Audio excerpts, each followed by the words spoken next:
Naš gost.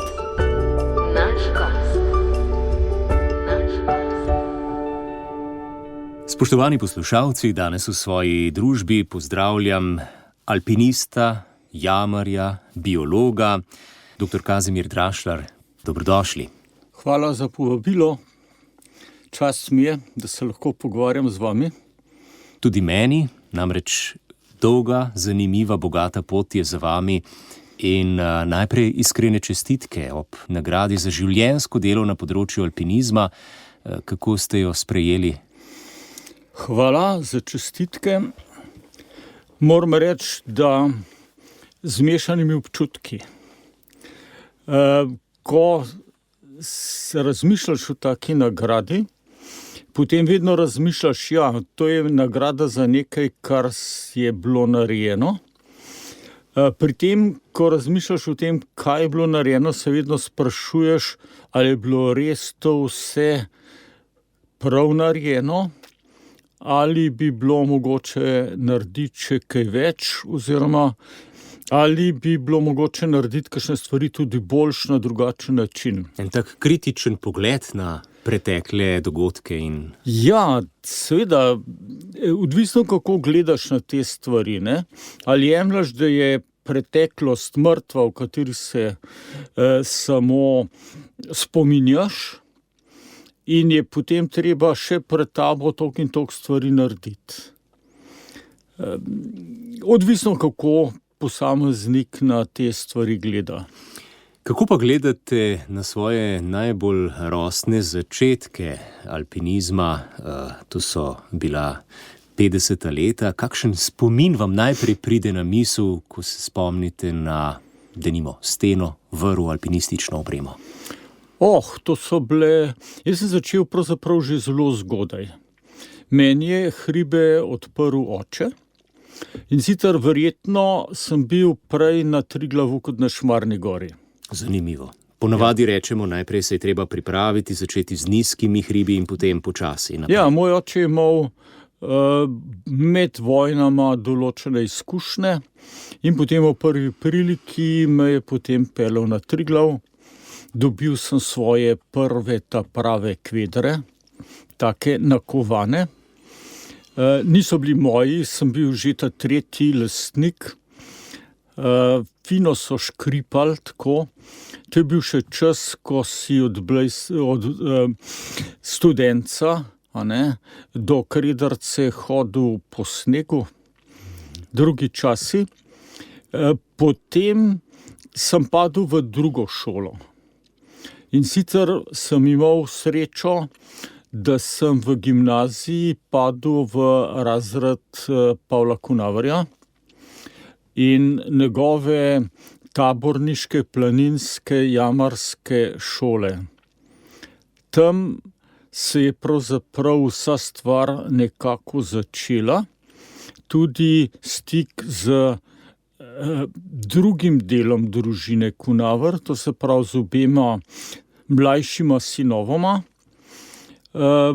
Najprej sem prav začel v jamarstvu z Jurijem Kunaverjem, potem pa ob neki priložnosti, mislim, da je bilo to pri prvem povojnem spustu v Gradišnico, sem srečal Aleša Kunaverja, ki je takrat preizkušal en sistem za dviganje pri gorskem reševanju. In sem bil takrat najlažji in sem bil potem najbolj idealna utež. In me je potem Aleš povabil v plezalno šolo in tam se pravzaprav zares začel. To je bilo 57 verjetno, nekaj takega. Torej so bile najprej jame in potem višine. Najprej jame in potem višina, ja. Najprej globina, potem višina. Tako zanimivo, ne? Sej, ko beremo o delu življenju Pavla Kunaverja, vemo, da je bil na nek način zelo širok ljubitelj narave, ne? On je bil gotov eden najbolj navdušujočih učiteljev. Bil je marsikaj. Bil je vojak, bil je skavt, bil je izvidnik, bil je skavt s vode v prvi svetovni vojni. Bil je astronom, bil je lokostrelec, bil je jamar, bil je smučar, bil je alpinist. In očitno tudi dober učitelj, kajti marsikaj od tega, kar ste našteli, je prenesel tudi na vas. Vam povem neko veselo zgodbo. Spomnim se dneva, ko se je šolsko leto pregibalo h koncu. Vem se, v katerem razredu na klasični gimnaziji smo bili in bile so ure izpraševanja. In Kunaver je bil strog učitelj. Ko je učil mojega očeta, je vedno pripovedoval, da je imel palco, da je v zadnjo klop lahko z njo udaril. Ampak takrat je to že prišlo malo ven, sedanja šola na žalost teh ukrepov ne uporablja več, pa bi bili včasih koristni. To se ne sme povedati, ampak tako je. In smo čakali, da pride Kunaver in bo toča. Ampak Kunaver je vedno hodil s palco, z baretko na glavi, pod pazduho je imel potem en pok National Geographic in tako naprej. Takrat je pa privihral brez baretke in smo vedeli, da bo pa toča. Odložil je tiste geografike na mizo in rekel: osvojen je Mount Everest. Ljudje so stopili na najvišjo goro sveta in smo imeli predavanje o Himalaji, o alpinizmu in tako naprej. In potem smo mulci se šli Everest po Šišenskem hribu. Ni bilo to, če bil je Everest. Bil je Everest. Zamenjal program, udaril z aktualno temo na vrhunskem nivoju. To je učitelj. To je učitelj, ja.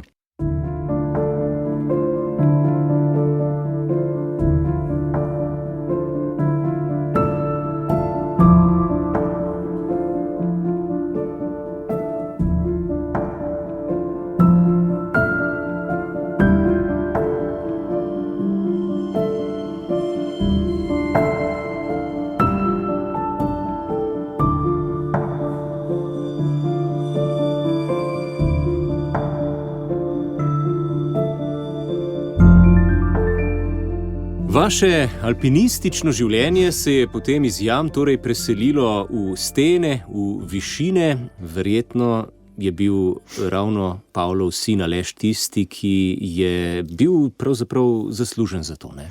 Ja, Aleš me je peljal na prvo turo.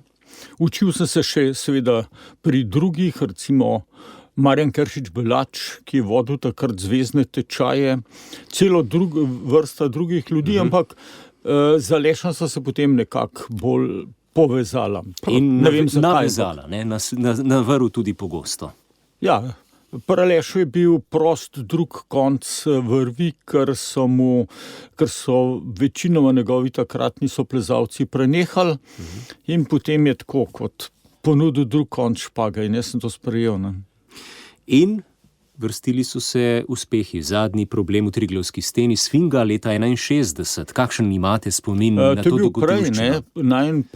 Prejšnji uspeh je bil pravzaprav zapadna stena v Driju. Leta 1959. To je bil ta prvi tisti Sisup, to je tista velika tura, ki je zvonila. En tak prvi preboj v visoko stopno alpinizma. Relativno sveža je bila tista smer takrat in prva resna doživetja. Zahodna smer, zahodna stena v Druju, zahodna stena, ja. Ki je danes ni več? Ja, res je, večina tiste smeri je padlo dol. Tako se spreminjajo časi, ne? Ja, ampak Drij je bil tak, že pred tem, je del z tiste stene padel v kuloar, potem nadalje, Če človek pomisli, da smo tam veselo plezali in tega zdaj ni več, je sreča, da je kasneje dol padlo. Ja, ampak malo je pa manjkalo v Bonatijevem stebru, ko sta prav tako s Kunaverjem. Ne, v Bonatija sva iz Šraufom. Pardon, s plezala. Šraufom, ja. Ne, največ je pravzaprav, najbolj na tesno je šlo res v zapadni smeri. Ker ko sva končala, to se pravi prišla iz tistega težjega dela v severno steno, naju je dobila ena vesela nevihta. To je bilo, res je bilo divje.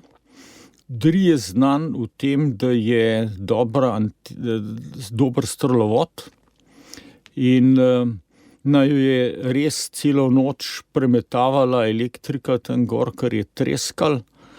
Zjutraj je bil vrh poledenel, zasnežen in sva potem ušla po severni steni, sva se spustila skoraj 1000 metrov in potem ušla iz hriba ven. S majhen modrimi prsti, malo oguljena od vrvi, ampak drugače je bilo fino. Dobra izkušnja za začetnika. Leto 59. 59. No, ampak v Bonatijevem stebru sem mislil na tisto dogodivščino, ko sta že zlezla s šraufom ven iz stene in je potem priletela ogromna skala v tisti kuloar, kjer sta predtem počivala in imela eno krasno malico tudi, ne? Ja, tako je, ja. Ja, ne, to so, jaz sem že ravno zadnjič smo se pogovarjali, sem pač povedal, da sem imel srečo, da me v nekaterih teh zadevah, ni doletelo. Tista tura v Bonatiju je bila pravzaprav zelo srečna, ne. Tudi do neke mere tura za samozavest. Ker ko sva, bom naredil malo daljši ovinka lahko. Prav, prosim. Ne? Ker ko sva začenjala tisto turo, smo bili v enem takem minusu, ne. Vsi Francozi, Angleži, Nemci, to so bili in so plezali smeri in mi smo bili majhni začetniki, Balkanci, Jugoslovani, ki so nas vsi malo udrivali in ko sem midva s šraufom začela to smer, se je že začelo majhen, je bilo treba počakati, da si lahko vstopil in so prišli Francozi in so naju najprej udrinili. Potem so prišli Avstrijci in so naju udrinili in so potem prišli še Münchenčani in so naju tudi udrivnili in so mogla čakati, ne. Hodili so po najnih vrveh, skratka so se obnašali tako, kot se je treba obnašati do Balkancev. In midva sva bila pohlevna in sva gledala te velemojstre alpinizma, München pa Francozi, in potem sva gledala gor, ne, čakala. In so gledali, Madonna, to mora biti pa težko, poglej, ta je tam odletel, je tam odletel, ta je tam zabinglal, a bova midva malčka sploh prišla tam čez. In potem so prišla na tisto mesto in so gruntala, zakaj pa tale tam odletel, zakaj pa tam odpendlal. In so si mislila, pravzaprav, sej nisva sploh tako slaba.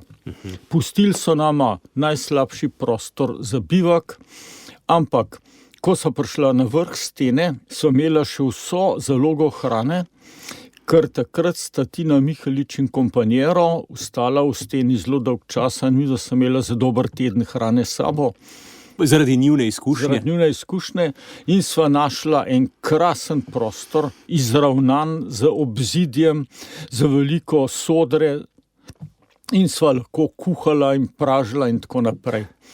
In potem so se spustila po normalni poti navzdol in so imela še vedno dovolj hrane in so prišla potem, ki je bila taka široka polica in na najlepšem koncu tiste police sva se usedla, odprla nahrbtnike in jih začela lajšati, da ne bi težko nosila v dolino.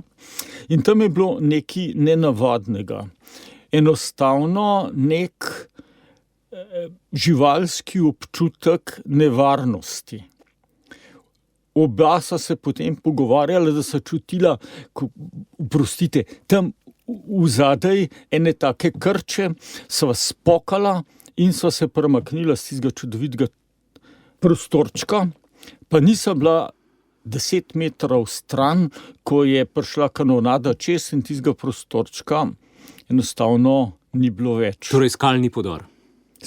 ne, samo par takih velikih kamnov, ja, tak manjši skalni podor, ki je prišel od nikoder.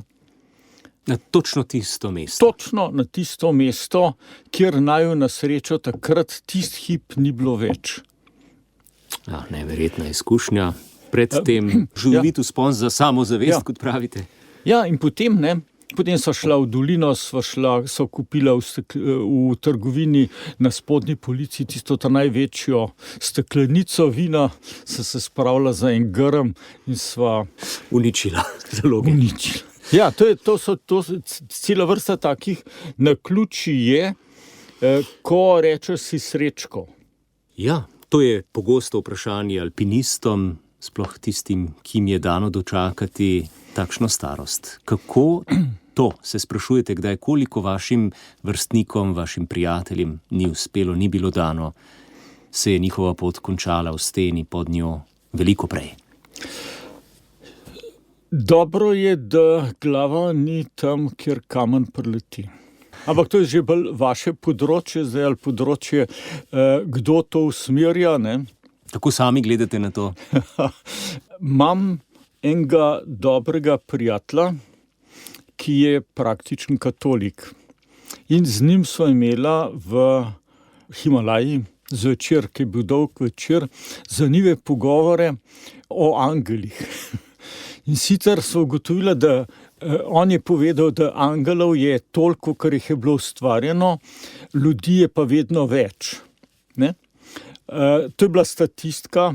Potem sem jaz kot praktik razlagal, da verjetno zdaj je tudi med angeli razlika, da lahko naraj imaš na dobre angele ali pa na šlampaste angele. In potem sem midva nekaj časa razmišljala in so ugotovila, da imava pa midva obadva res srečo, da so na ta pametne naleteli, pa na pridne.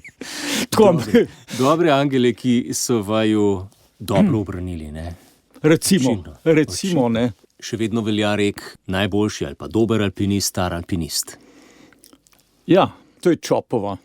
To je Čopova. Kar je zanimivo, ne? Pri vseh vragolijah, ki jih je Čop počel, se mu ni nič dogodilo. V njegovi okolici da, njemu ne. A se takih primerov bi lahko še kar našli? Ja, jih je veliko. Ne? Tudi Aleš Kunavar je bil med tistimi še kar nekaj. Ne? Dolgo časa, ne, dokler ni prišlo do tiste helikopterske nesreče. Ja, tudi recimo Stane Belak Šrauf je bil tudi eden tistih, ki je imel, bom rekel, živalski instinkt za nevarnost. Torej je nekaj v izkušnjah, v znanju in tudi v neki danosti? Nekaj je verjetno še tisto, kar v moji znanosti rečejo extrasensory perception. To se pravi čutila, ki se jih verjetno ne zavedamo prav dobro, ampak nam verjetno nekaj signalizirajo, ali je to magnetorecepcija, ali je to elektrorecepcija, čutila, ki delujejo pod nivojem naše zavesti. Ampak je prav zanimivo bilo z Šraufom, ker so velikrat obrnila, pa bi mogoče lahko riskirali, so pa dobre razmere, ampak se je s tem stvar obrnila. Ne? Ampak navsezadnje pa on na koncu ni obrnil, ko ga je odnesel plaz. Mogoče bo zdaj grdo, kar bom rekel, en star lovec mi je rekel, ko star kozu dobi mlado košutco v nos, takrat ga pa imaš.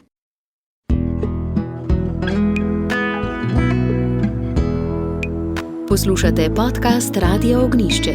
Podprite nas s svojo oceno. Hvala.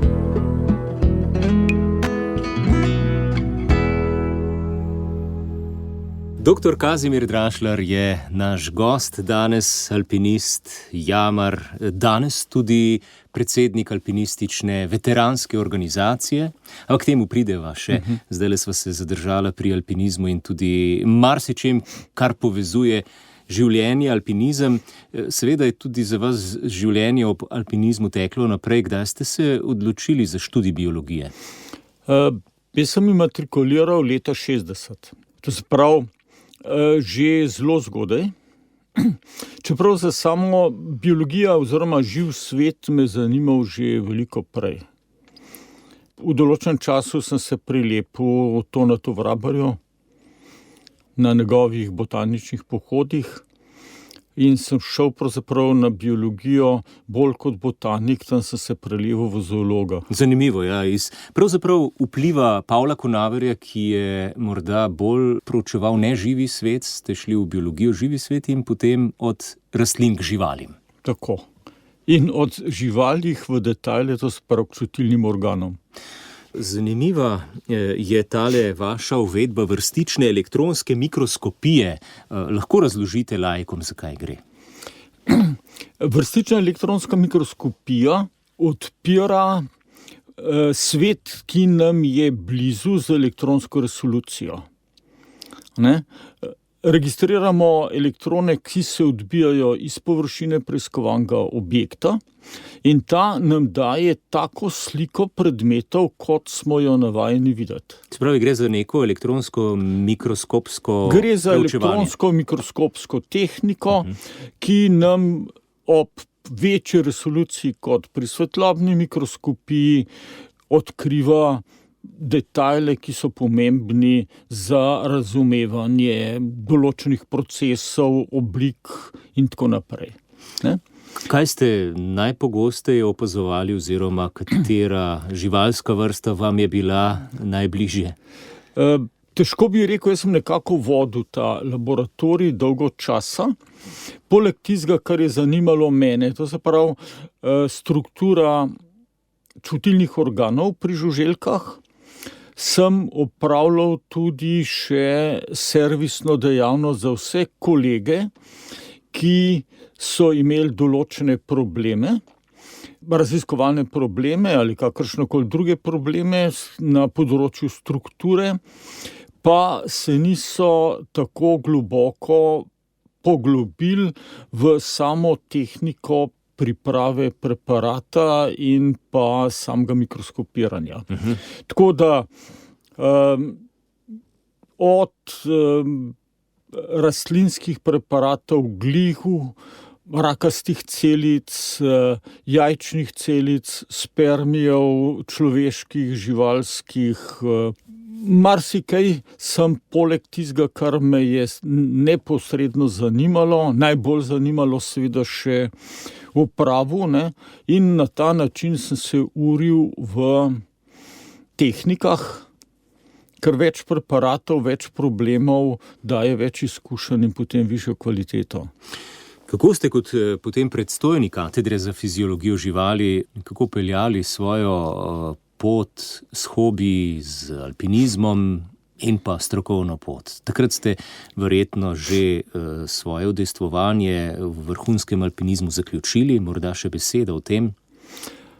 Da, v določenem trenutku pride do preloma in se je treba odločati.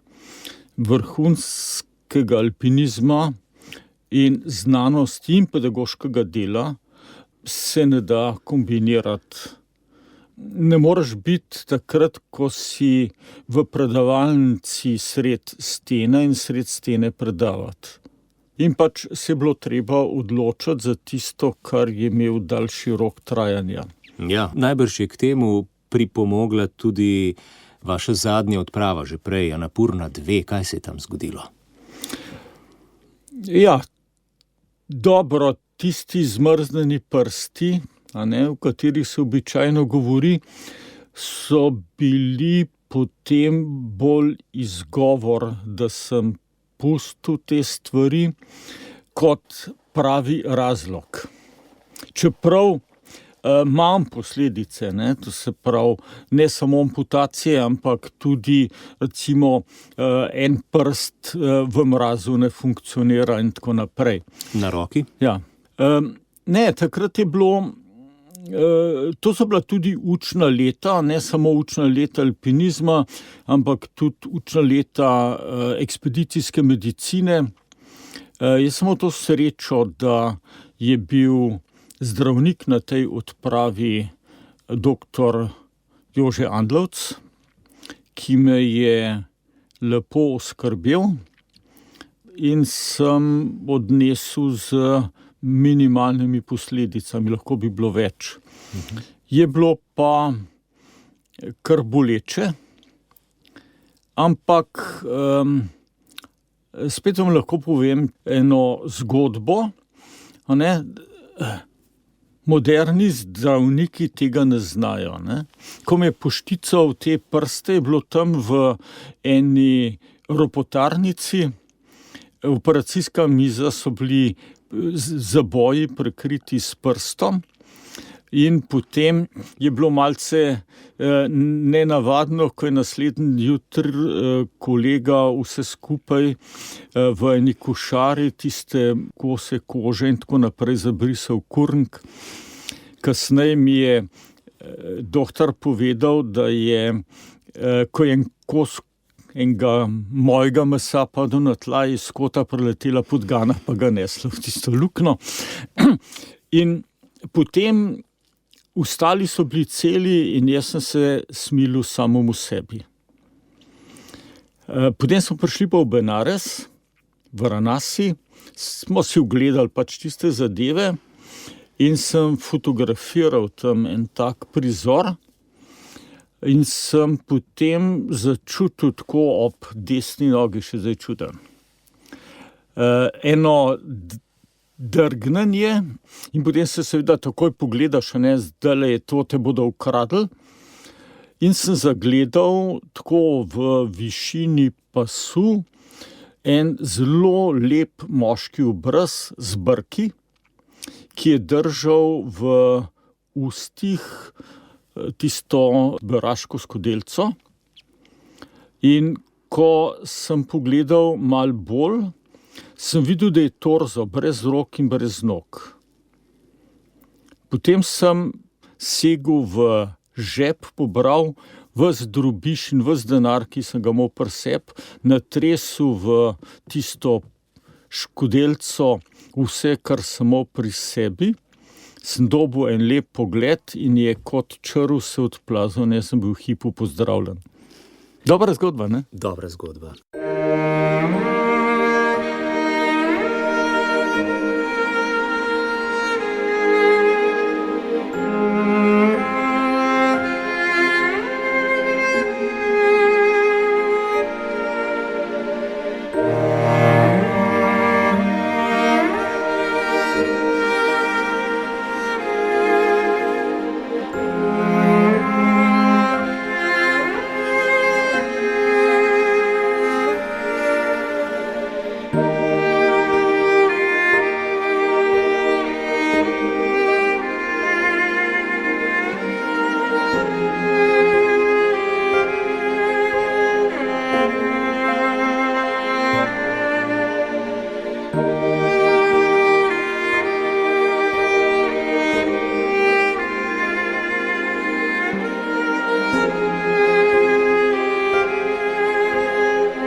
Ali vas je prav ta izguba dela prsta in pa vse skupaj, kar se je dogajalo, tudi napeljalo potem na preučevanje senzoričnih delov naših organov?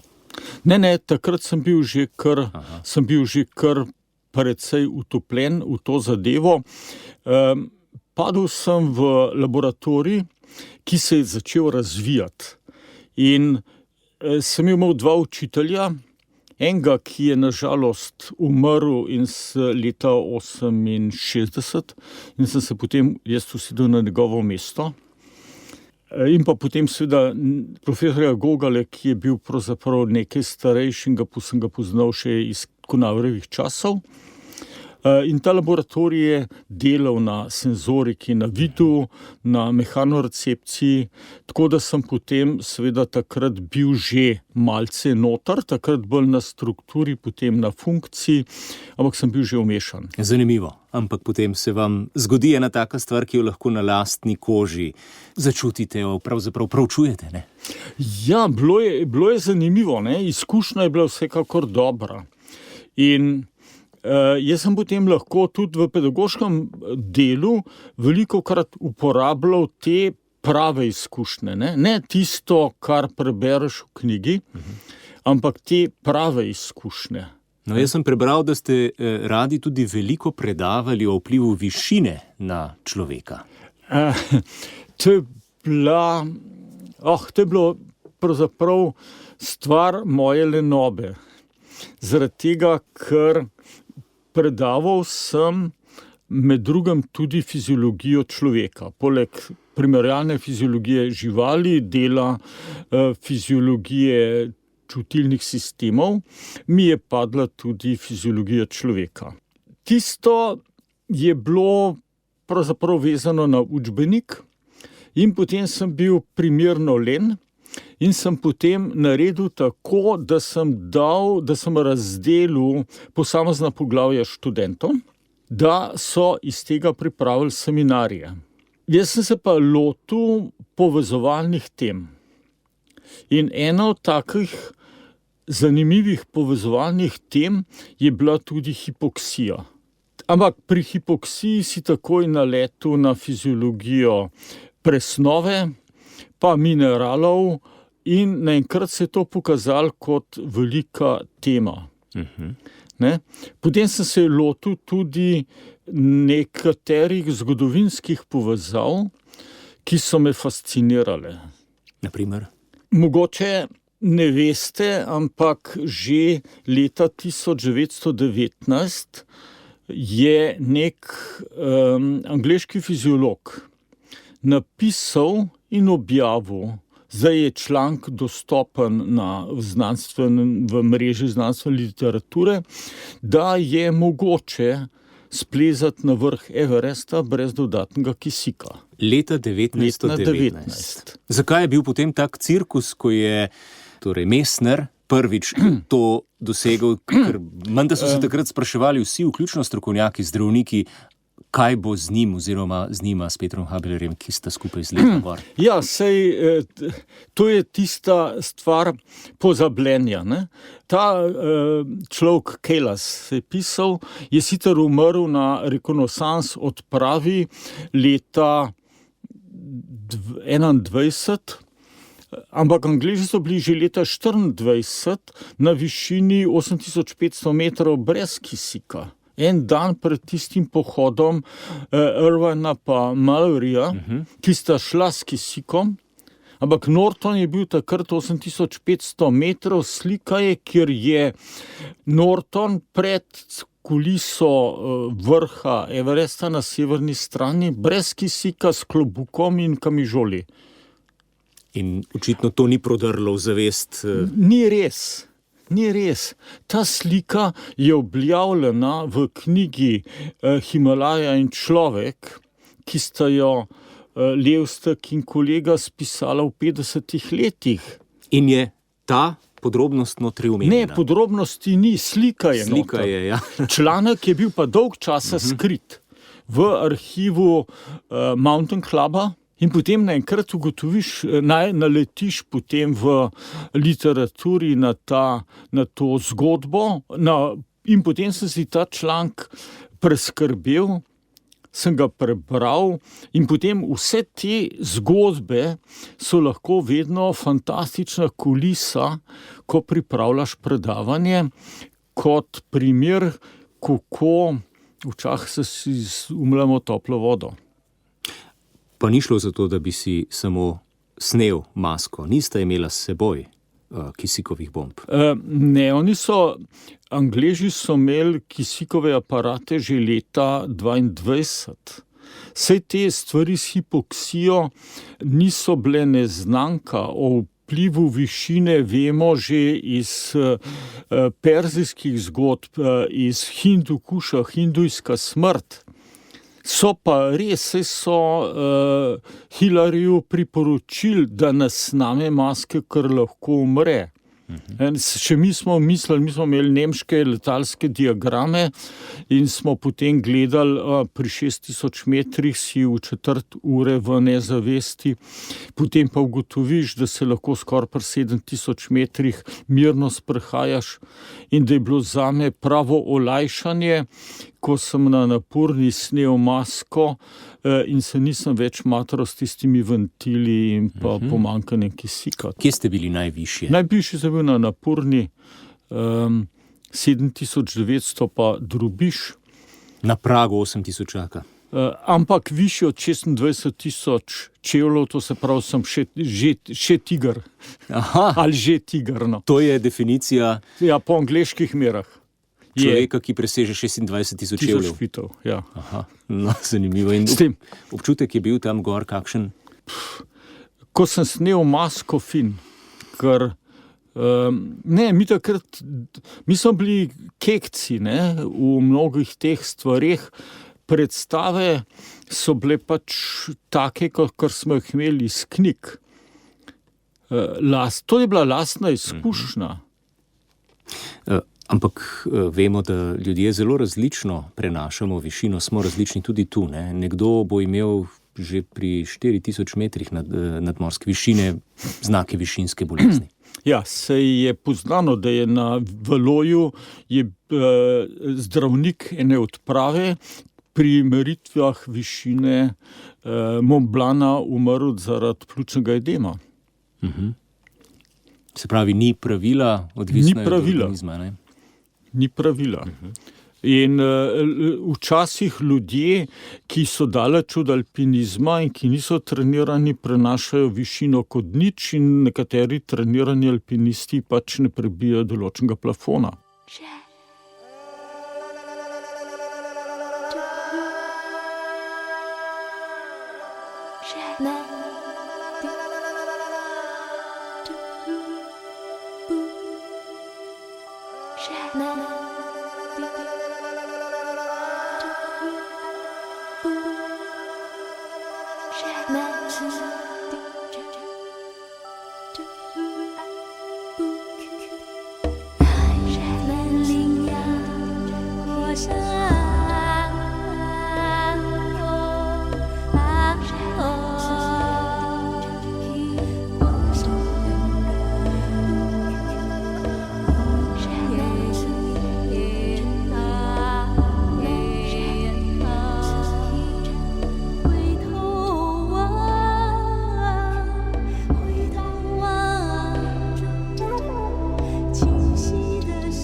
Naš gost je dr. Kazimir Drašler, alpinist, profesor na Biotehniški fakulteti, zdaj v pokoju. Po tej dogodivščini na Napurni ste se usmerili v nižje hribe, ampak Himalaji ste ostali kar zvesti. Zakaj? To je kronična bolezen. Imel sem pravzaprav priliko in seveda skupino prijateljev, ki smo potem začeli odhajati na trekinge. Prvi organiziran treking je bil pod Makalu 75. To se pravi, takrat so, bi rekel, civili po vojaško šli v bazen tabor. Nasprot odpravi smo jim prinesli nekaj hrane in nekaj slovenskega psihotonika, da smo jim pomirili duše. In to je psihotonik? Ja, to je bil en dober Slovinov konjak. Dobro. In te trekinge ste potem tudi z ženo velikokrat ponavljali, ne? Ne, moja žena ni bila prav zelo vneta za te stvari, ampak sem imel družbo. Kje ste bili najpogosteje? Zelo različno. Največkrat sem bil pravzaprav v področju Annapurn v Manakbotu in predvsem v tem bolj zapadnem delu. Kdaj nazadnje? Pred 10 leti. Verjetno ste tudi vi opazili spremembe, ki so grozne. Grozne so. Tisto, kar sem želel videti, jaz sem že potem po prvih trekingih opazil veliko spremembo v deželi, za nas na slabše, za ljudi najboljše. Kam bi šli danes, če bi lahko še šli na treking, recimo v Himalajo, kam bi priporočali?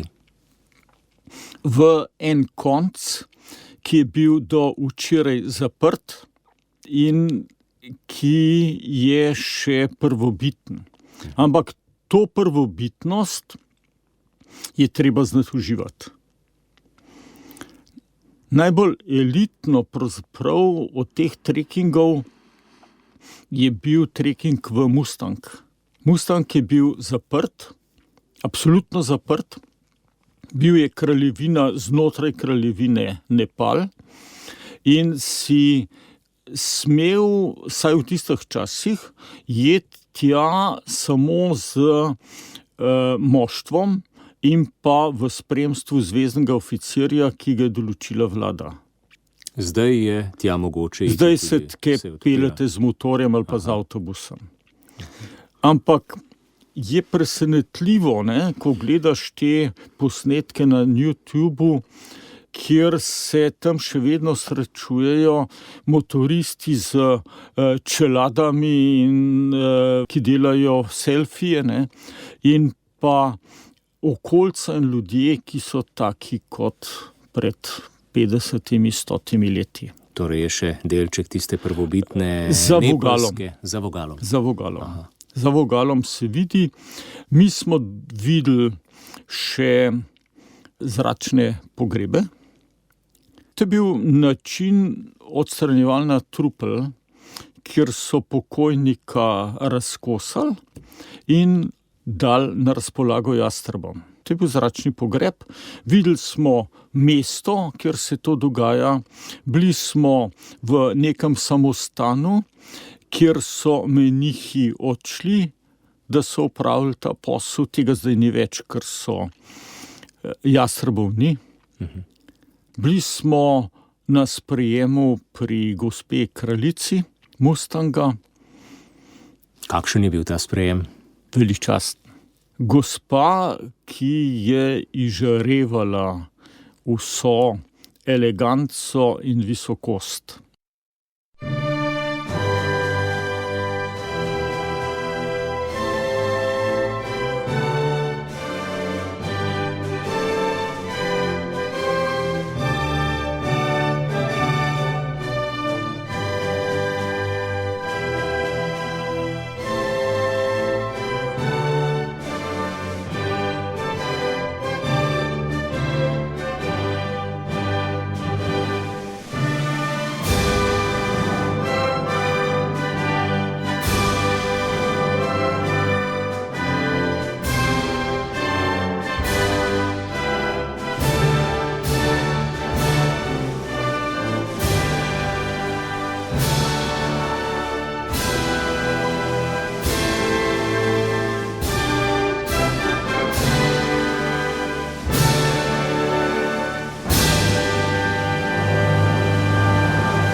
Dr. Kazimir Drašlar, zdaj vodite veteransko alpinistično organizacijo, torej znotraj Komisije za alpinizem se srečujete s stari mački. Kakšna so ta srečanja, morda kakšna zgodba, kako obujate spomine?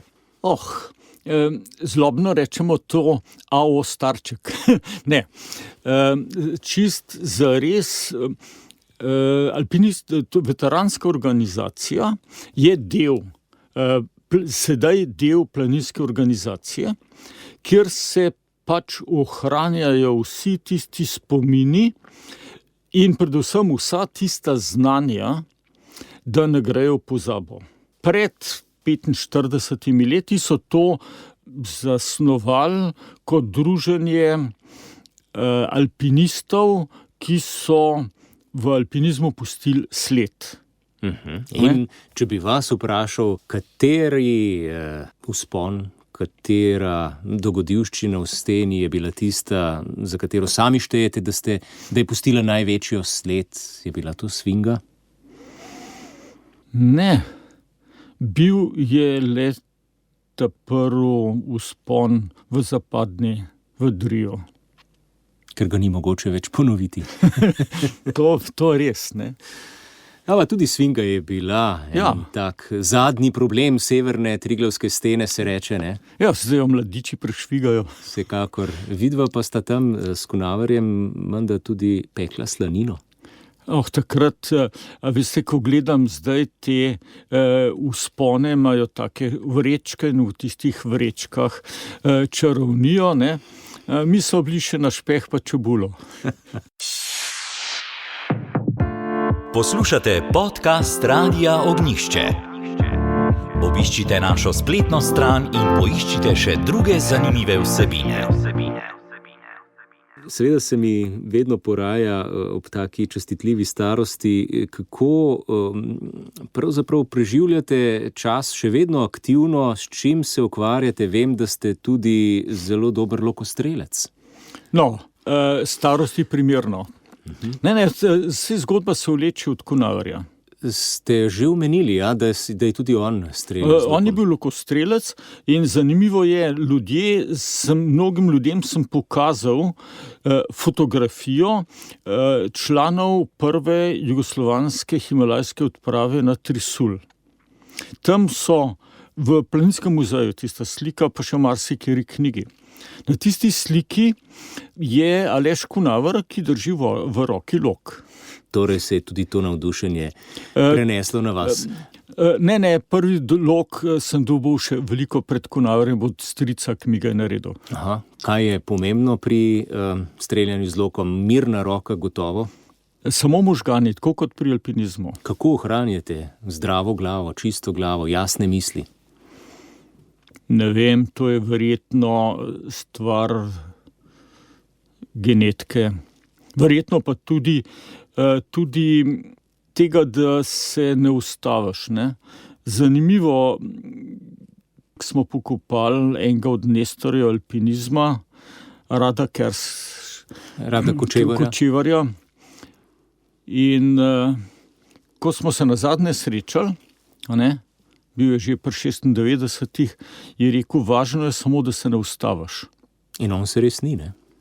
Nažalost, enkrat se je. Enkrat pa se nas vse čaka. Ampak je zelo pomembno je, da imaš cilje, magari če so to dnevni, da se zanimaš za okolico. Berete kaj? Berem. Literatura, članki? Marsikaj. Včasih tudi stare knjige. Spomnim se, da na enem kongresu v Zürichu je čez celo steno pisal, če želiš dobiti nove ideje, čitaj stare knjige. Od kod ste dobili vzdevek Mikec? Ne vem, to mi je pripopala moja mama. Z kakšnih razlogov ne vem, ampak to se me pač bolj ali manj drži zdajle skozi celo moje obdobje.